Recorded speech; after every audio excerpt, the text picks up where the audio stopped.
maju serentak membela kebenaran untuk negara, bangsa dan kemakmuran.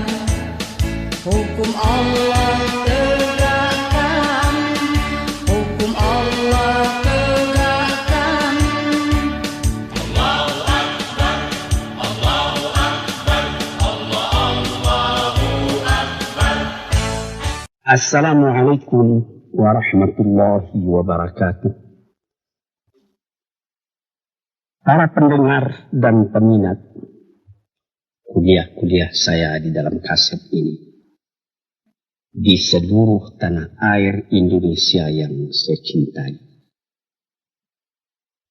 di gunung, di lembah, di kampung, di negeri, di mana saja kaset ini diputar. Dalam kuliah saya hari ini akan saya terangkan suatu hal pula di dalam kehidupan kita kaum muslimin yang menjadi minat daripada seluruh kita yang beriman kepada Tuhan. Ialah mengerjakan haji ke Mekah Al-Mukarramah dan berziarah ke makam Rasulullah sallallahu alaihi wasallam di Madinatul Munawwarah.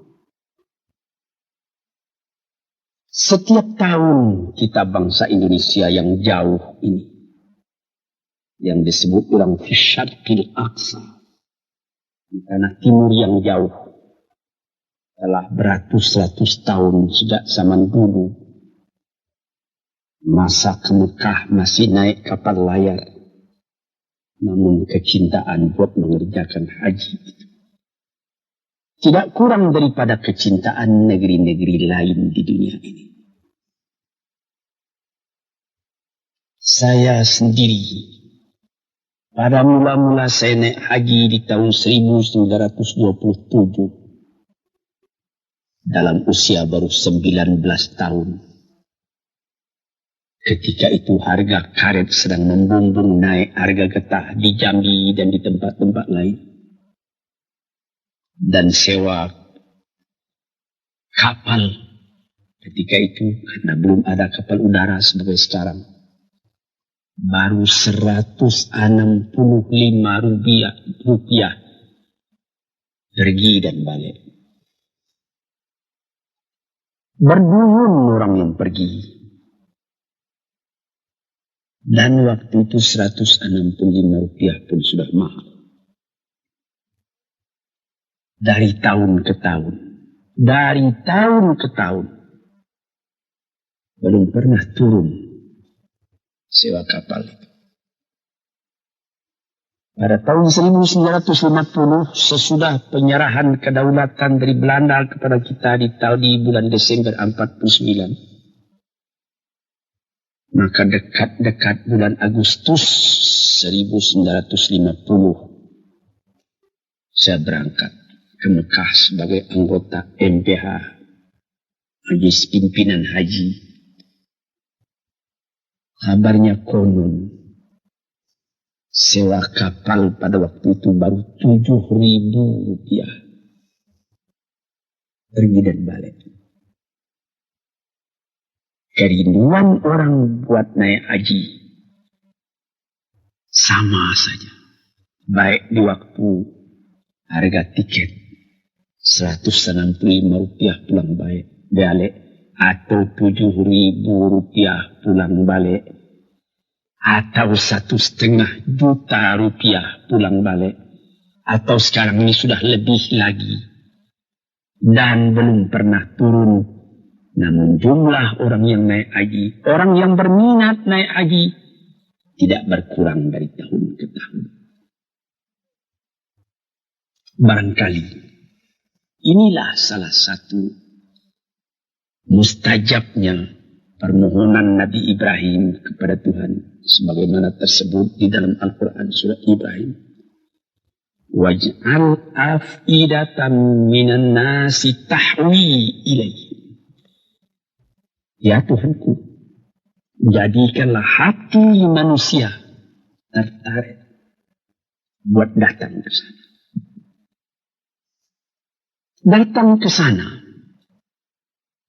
tidak sama dengan kita pergi piknik. Tidak sama dengan kita menjadi turis ke Amerika atau ke London atau ke Paris, ke Roma atau ke Spanyol, ke Alabama atau ke Nebraska, ke Texas atau ke San Francisco. Tidak sama.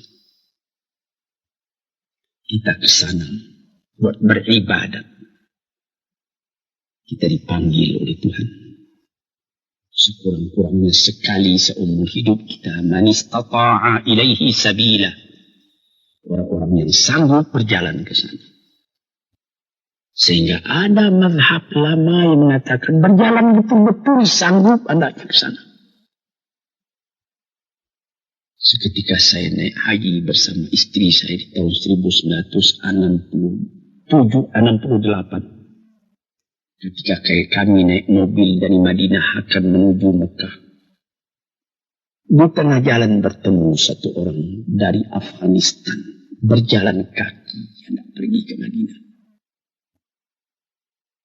Saya hentikan mobil kami. Saya turun, saya berikan sedikit hadiah kepadanya untuk perjalanannya. Menggelanggang air matanya lalu perjalanan terus juga. Semua orang yang ada agak sedikit iman dalam hatinya ingin buat pergi ke sana. Kejadian ini dapat kita ingatkan. Almarhum Presiden Soekarno sudah pernah naik haji. Kabarnya konon sampai ke makam Rasulullah di Madinah, beliau tidak tahan keluar air matanya ketika menghadapi kubur Rasulullah. Bung Hatta pun demikian pula. Semua telah anak malah yang paling akhir. Nyonya Fatmawati, bekas istri daripada Bung Karno. Dia berniat mulanya hendak naik haji bersama-sama dengan ayahnya di tahun 1979. Rupanya sebelum tahun 1970 ayahnya meninggal. Maka disampaikannya juga niatnya. Meskipun belum akan dapat naik haji, dia pergi umrah. Selesai mengerjakan umrah, dia pulang ke tanah air, singgah di Kuala Lumpur. Di satu hotel dia meninggal dunia. Demikianlah hati tiap orang Islam. Bagaimana kecintaannya buat pergi ke tanah suci itu. Dia tahu tanah suci tidak serupa dengan Paris, dengan London, dengan Roma, dengan Spanyol, dengan Nebraska, dengan Alabama, dan lain-lain. Di sana kalau musim panas terlalu panas, musim dingin terlalu dingin. Tapi apabila kita telah datang kembali ke tanah air, teringat musim dingin di sana, tapi di sini kita tidak kedinginan. Cuma jadi ingatan saja. Dengan segala kerendahan hati saya berkata, Tuhan, saya sudah pergi ke tanah suci itu baru 12 kali. Saya sudah pergi ke London 2 kali. Tidak ada niat saya buat ke London lagi, tidak. Saya sudah pergi ke Spanyol, tidak ada niat lagi buat melihat bekas Masjid Alhambra, Cordova, Granada, Sevilla, tidak. Saya sudah merasakan ributnya di New York, di Jepang, dan lain-lain. Tapi tidak ada kerinduan buat datang lagi ke sana, tidak. Ya kalau datang panggilan atau datang undangan, pergi juga, tapi tidak seperti ke Mekah. Tidak dapat itu apakah ini termasuk yang irasional kata orang, di luar ungkapan akal. Dan ini apakah termasuk emosi, tidak tahulah. Tapi terbayang itu Ka'bah, terbayang sumur Zam-Zam, makam Ibrahim, sembahyang di makam Ibrahim, Allah, Hajarul Aswad, menciumnya, puas hati pada waktu itu. Habis tahu berdiri kemurtasan, bergantung pada wajah Ka'bah, mengukur kepala tapi hati melanjut ke atas, mengingat Tuhan, memohonkan ampunnya dan ridha-Nya. Dan kalau pada 9 hari bulan Dzulhijjah, wukuf di Arafah. Sudah berapa kali saya wukuf. Tidak dapat saya gambarkan. Tiap wukuf, tiap air mata titik. Tergambar padang mahsyar yang akan kita tempuh di belakang hari. Tergambar pertemuan segala manusia yang menghamparkan sayapnya di hadapan Ilahi, memohon ampun dari ridha-Nya, memohon taufik dan hidayatnya, diizinkan pulang kembali ke tempat asalnya, ke kampung halamannya, buat menyebarkan akidah tauhid dalam kalangan umat. Apalagi kalau saudara sampai pula ke Madinatul Munawwarah, tempat Nabi kita hijrah. 10 tahun beliau tinggal di sana, berjuang siang malam menegakkan tauhid, memperkuat irfan, pengenalan dengan Allah. Tuan-tuan yang terhormat, apabila tuan masuk ke dalam Masjid Madinah itu, selesai sembahyang, tuan pergi ke Raudhah. Mula-mula tuan sembahyang di Raudhah. Yang dikatakan oleh Nabi, inna ma baina qabri wa mimbari raudhatun min riyadil jannah. Di antara kuburku dan mimbarku ada suatu taman yang indah, taman surga.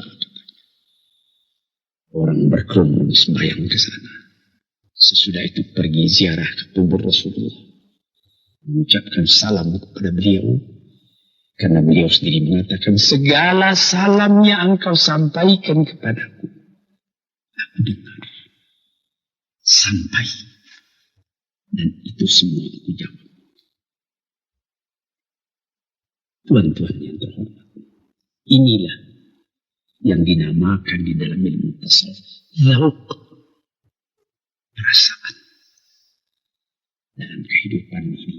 Di samping akal, di samping iradah, kemauan, ada lagi namanya atifah, perasaan. Perasaan inilah yang kita didik dengan segala ibadat yang kita kerjakan. Seperti tahajud tengah malam, atau ketika naik haji tadi. Tuan-tuan, saudara-saudaraku yang kuhormati, kita pun tahu bagaimana banyaknya yang harus kita kerjakan. Syarat-syarat yang mesti kita penuhi. Mula-mula menyetor uang pada bank.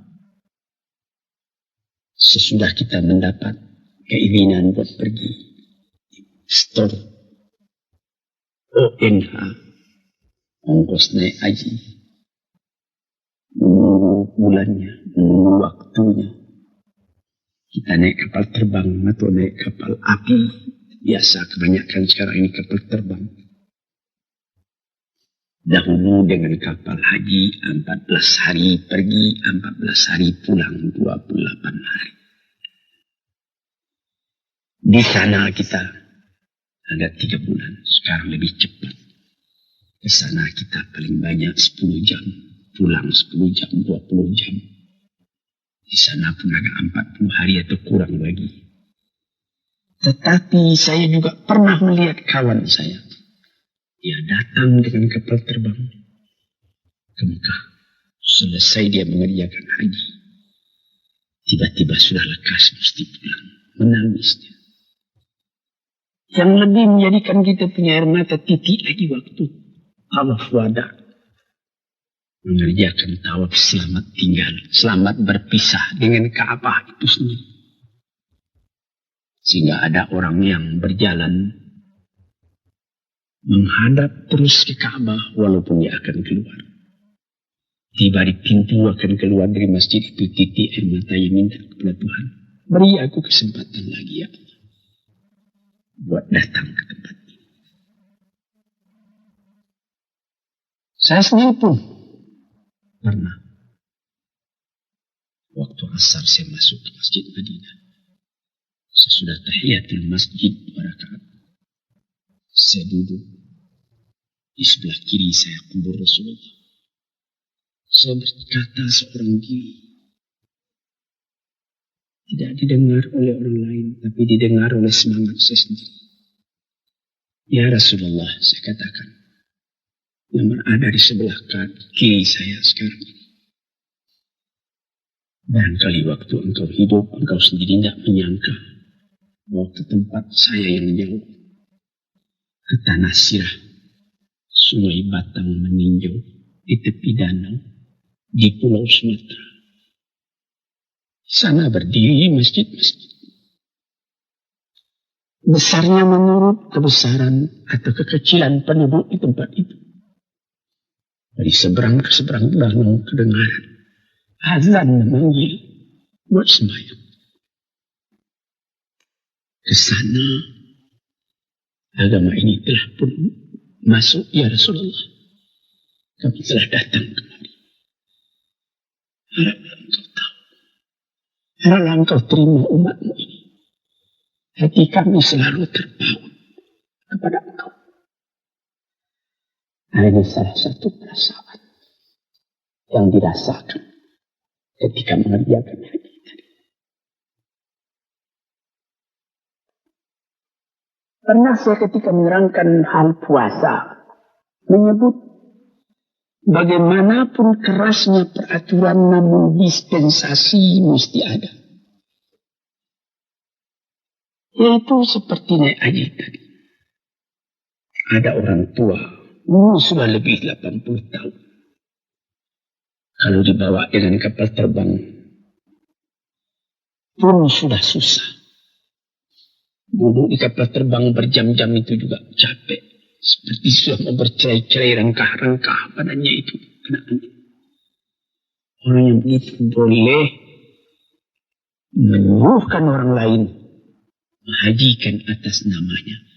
Asal saja orang lain tadi sudah haji pula lebih dulu untuk dirinya sendiri.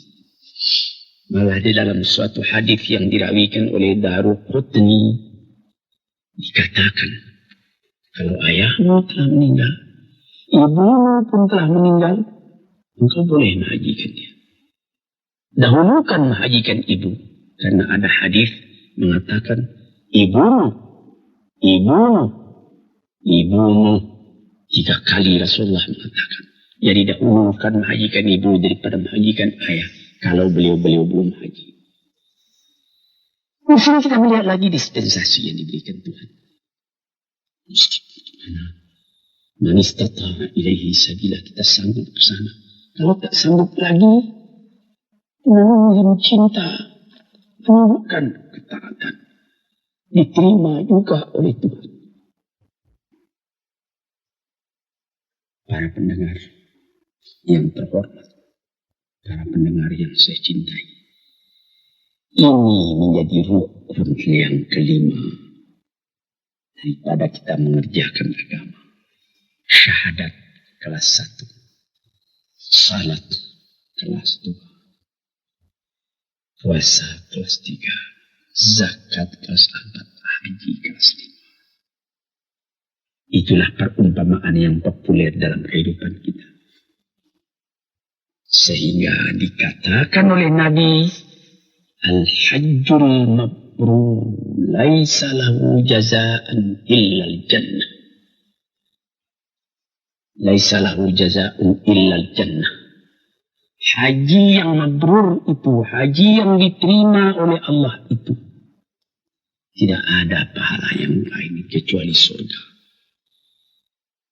Tuan-tuan bisa menimbang sendiri. Apakah ujiannya haji yang mabrur itu? Haji yang mabrur itu terasa kalau kita pulang dari sana. Hati itu terus terpaut juga bersama. Ka'bah berdiri di Mekah. Tetapi setelah kita naik haji, dia berdiri dalam hati kita. Dia berdiri di dalam ingatan kita. Dia terbayang terus seakan-akan di hadapan kita. Terbayangnya Ka'bah tadi memperingati pula, memberi pula ingatan kepada kehidupan kita. Akan hidup dengan tujuan yang tetap sampai bercerai nyawa dengan badan, bertali dengan Ka'bah. Menyembah kepada Allah, menghadapkan muka kepada kiblat. Sehingga sampai di negeri sendiri berubah hidup kita sendiri daripada yang kurang baik kepada yang lebih baik. Nah, ini tanda daripada haji yang mabrur. Para pendengar dan para peminat yang saya cintai, di dalam mengerjakan haji itu, haji besar, al-hajjul akbar, haji besar itu ialah 9 hari bulan Dzulhijjah. Ketika kita wukuf di Arafah. Besoknya 10 bulan Dzulhijjah. Kita sudah bergegas cepat menuju Makkah buat tawaf ifadah. Sesudah itu kita kembali ke Mina. Barang 2 atau 3 hari. Di dalam Al-Quran dikatakannya, "Faman ta'ajjala fi yawmaini fala isma alaih." 2 hari tak berdosa, 3 hari pun tidak. 5 nittaqa, barang siapa yang kuat sampai 3 hari. Yang penting sangat kita perhatikan ketika kita mulai akan naik haji ataupun umrah, yaitu haji kecil yang kita kerjakan pada setiap waktu. Seperti waktu sekarang ini bukan musim haji. Sebagaimana yang dilakukan oleh Ibu Fatmawati, Ibu Rahmi Hatta dan lain-lain pada umrah yang telah lalu tahun 1400 Hijriah. Maka mengerjakan haji itu kita disuruh memakai pakaian. Yang lain dari pakaian yang biasa. Yaitu pakaian ihram. Pakaian ihram bagi kita laki-laki ialah 2 helai kain yang tidak dijahit, tidak dikarungkan. Pertama, untuk penutup aurat kita menjadi diikatkan ke pinggang. Kedua, menjadi selimut kita yang diselempangkan di bahu kita. Ini pakaian yang sangat dianjurkan ialah kain putih. Karena ini sudah terjadi beratus beribu tahun, maka telah diperbuat orang kain yang khas untuk ihram, yaitu handuk besar. Biasa dijual orang di Jeddah. Bahkan sekarang pun, pada tahun-tahun yang sudah disedia kain-kain ihram itu dijual di toko Sarinah di Jalan Tamrin. Apa hikmatnya memakai pakaian ini? Supaya terasa betul kesamaan kita di hadapan Allah. Inna akramakum indallahi atqakum. Kamu yang paling mulia di hadapan Allah ialah orang yang paling takwa hatinya.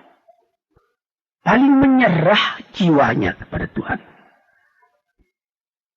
Jadi, kalau sekiranya seorang jenderal dengan bintang 4 dan bintang-bintang jasa yang terletak di dada, itulah tanda dia jenderal. Hari itu, ungkai pakaian jenderal itu, buka, ganti dengan pakaian ihram. Kalau sekiranya seorang berpangkat tinggi, atau dia kaisar, atau dia imperior, atau dia presiden sekalipun dengan pakaian-pakaian dinas tertentu, bintang gemerlapan pada dada, tanggalkan pada hari itu, ganti dengan pakaian ihram. Sehingga dapat kita lihat pada waktu ihram itu, tidak ada perbedaan antara serdadu dengan jenderal, antara kapiten dengan letnan, antara petani dari rimba-rimba sebelah Yaman atau sebelah Najd dengan penggembala unta kaum Badui dari padang pasir, antara datuk-datuk dari Minangkabau, antara raden-raden dari tanah Jawa, antara andi-andi dari Sulawesi, antara gusti-gusti dari Kalimantan, antara para pangeran dari Jawa, dan lain-lain, dan lain-lain. Tak ada perbedaan sama sekali. Orang semuanya memakai pakaian yang sama. Dan ada lagi tersebut di dalam suatu hadis. Apabila ada orang sedang memakai pakaian ihram itu meninggal, kuburkanlah dia bersama dengan pakaian ihramnya itu. Jangan ditutup mukanya. Dikatakan bahwa nanti apabila kiamat datang, kam labista? Labistu yauman au ba'da yaum. Berapa lamanya engkau tidur di sini? 1 hari ataupun setengah hari, katanya. Padahal ini sudah jutaan tahun. Apa yang lebih dulu dikeluarkannya? Labbaik, Allahumma labbaik. Dia sangka dia masih mengerjakan haji.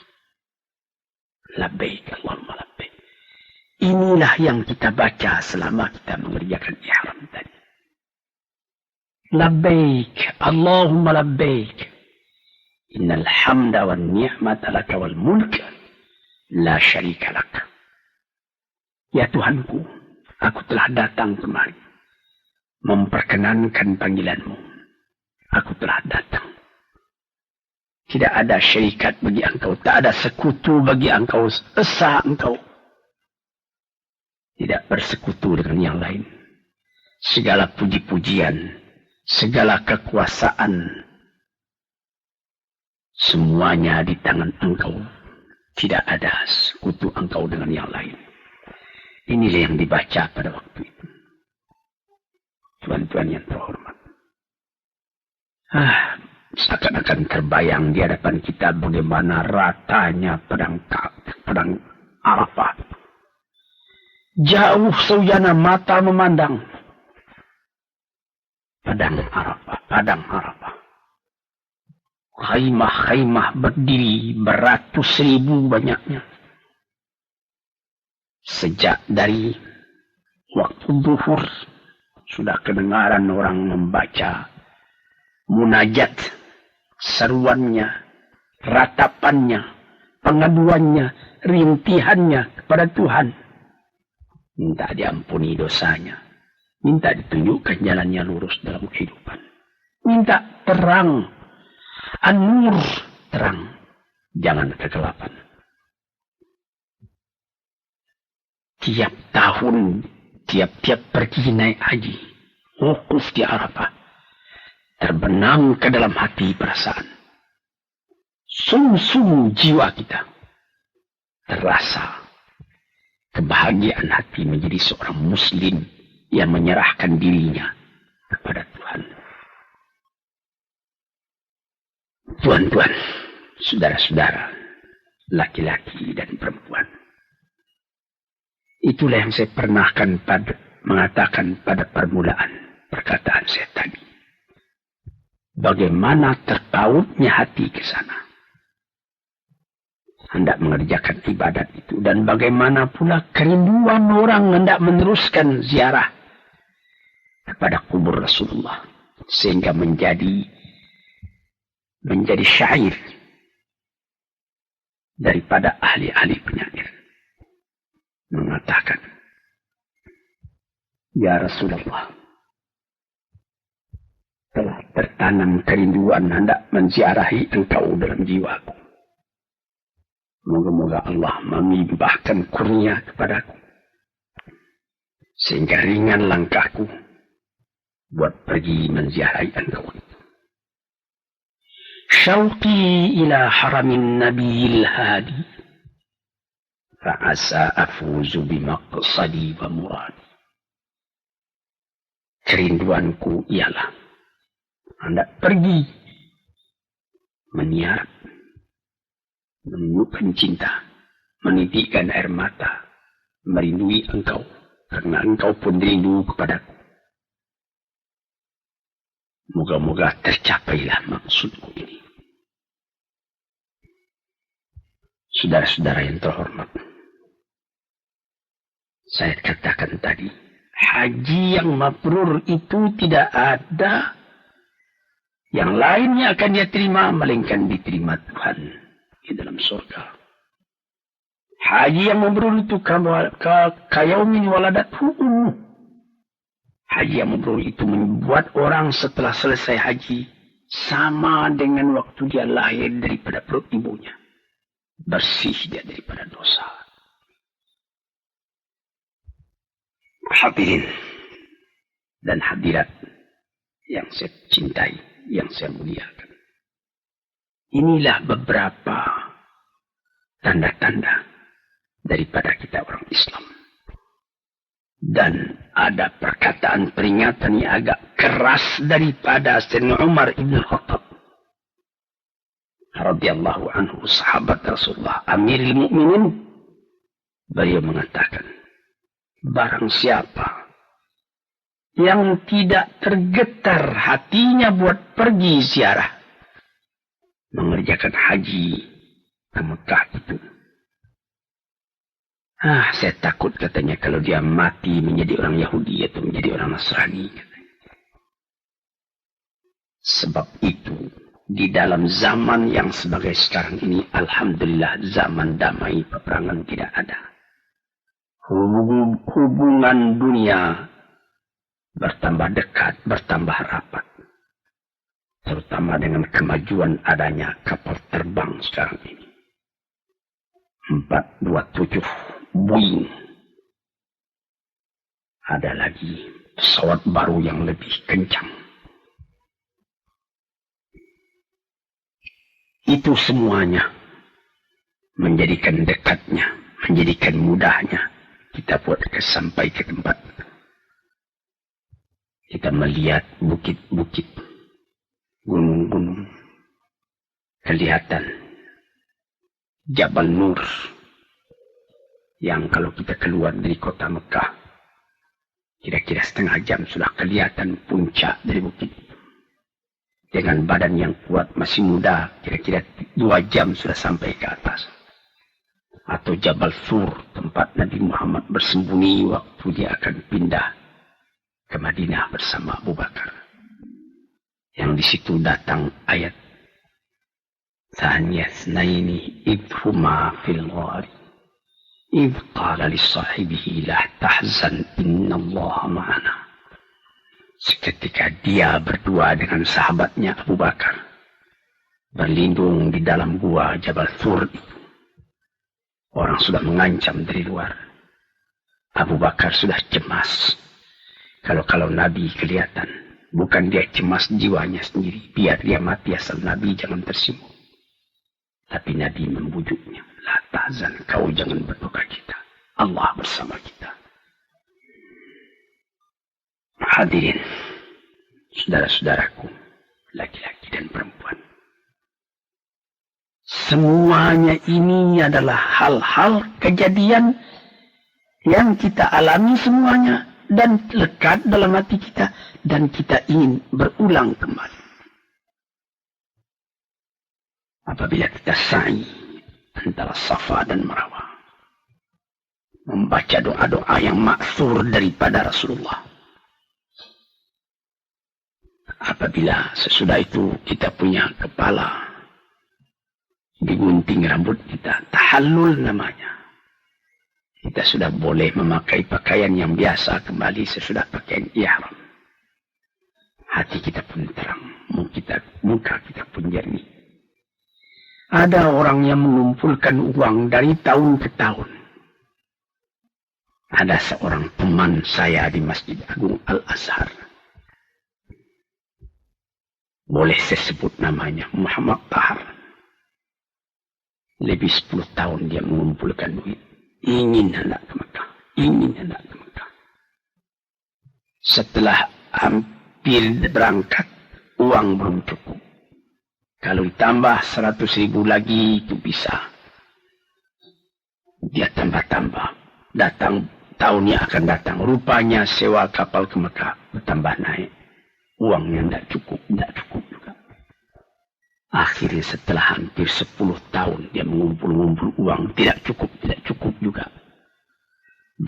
Beberapa orang dermawan memberinya tambah uang. Di antaranya almarhum Dr. Isa memberikan sehingga cukup dia pergi ke Mekah.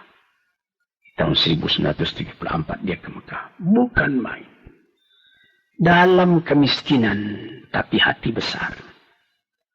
Di dalam kesedihan tapi muka manja. Dia bangga dia kembali. Benar dikatakan bahwa orang ke Mekah hendaklah dengan ongkos yang cukup. Dengan belanja yang penuh. Jangan sampai minta kepada orang lain. Itu benar. Tetapi apakah agama menutup pintu bagi orang berbuat baik akan berbuat baik?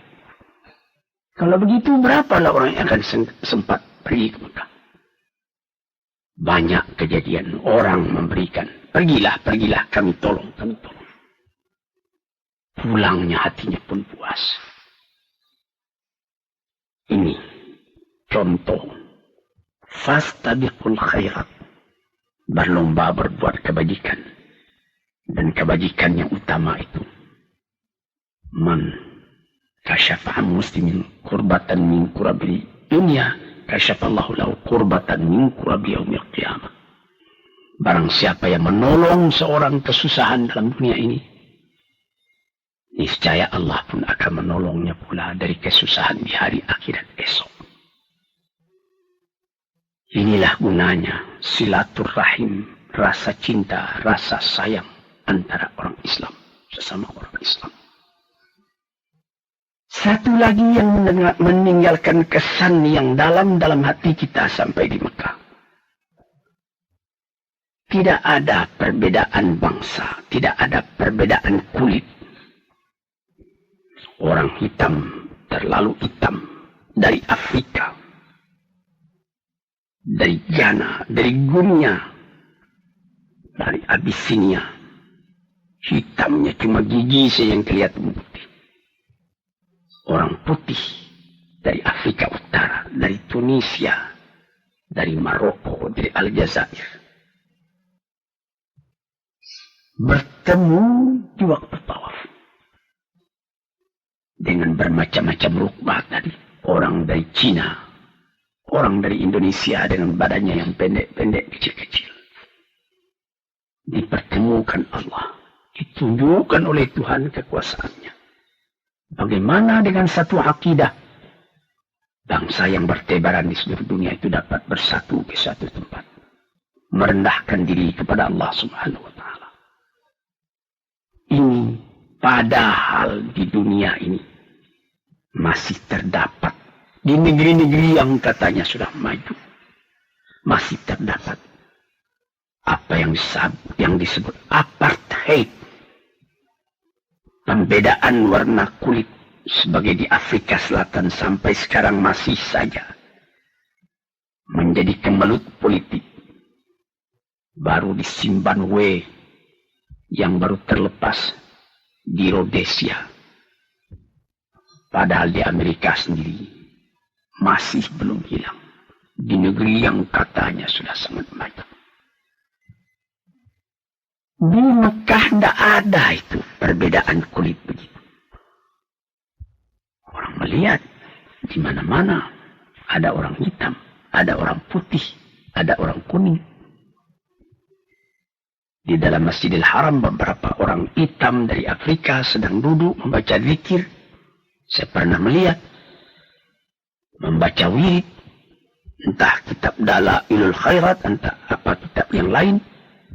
Tiba-tiba kelihatan oleh orang Perancis yang sedang jalan juga memegang kitab. Dia juga rupanya bacaannya itu. Dia duduk di tengah-tengah orang hitam-hitam tadi. Turut berzikir bersama-sama. Turut melagukan bersama-sama.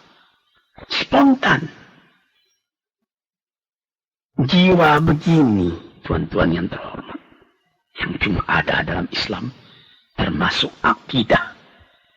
Sehingga pernah di zaman Nabi sendiri Abu Dzar Dia bertengkar dengan Bilal. Bilal itu hitam. Lalu disebut oleh Abi Dzar, ya Aswad, hitam. Marah Nabi. Bumi katanya, langit dan bumi tidak seberat itu. Engkau menyebut orang, menghinakan orang dengan menyebut hai hitam. Menyesal Abu Dzar, dia letakkan pipinya di atas tanah. Injak olehmu, hai Bilal. Injak. Aku sudah telanjur. Itu tertulis dalam kehidupan orang muslim. Inna akramakum indallahi atqakum. Kamu yang mulia di sisi Allah ialah orang yang takwa kepadanya. Tuan-tuan, saudara-saudara, hadirin hadirat yang mendengarkan kuliah di kaset ini. Kalau belum ke Mekah, niatkanlah dalam hati apabila betul-betul sudah ada dalam hatimu niat yang suci. Insya Allah akan saudara disampaikan oleh Tuhan. Apabila telah datang panggilan naik haji, moga-moga diberi Allah Ta'ala rezeki saudara. Bayar ONH-nya. Berangkat ke Mekah. Rasakan nyaman. Berjumpa dengan kawan dari seluruh dunia. Kesankan amalan itu dalam jiwa. Kemudian itu, kembalilah ke tanah air. Saudara akan menjadi orang baru. Dalam keadaan yang begini, keadaan di tanah air kita sendiri. Dan hati saudara pun insya Allah akan tambah lama, tambah dekat pada masjid. Tempat menekunkan hati bagi ingat Allah Subhanahu wa Ta'ala. Moga-moga menjadi haji yang mabrur. Menjadi sa'i yang masykur. Menjadi perniagaan rohani yang tidak pernah rugi. Sekianlah. Moga-moga Allah memberikan rahmatnya kepada kita. Wassalamualaikum warahmatullahi wabarakatuh.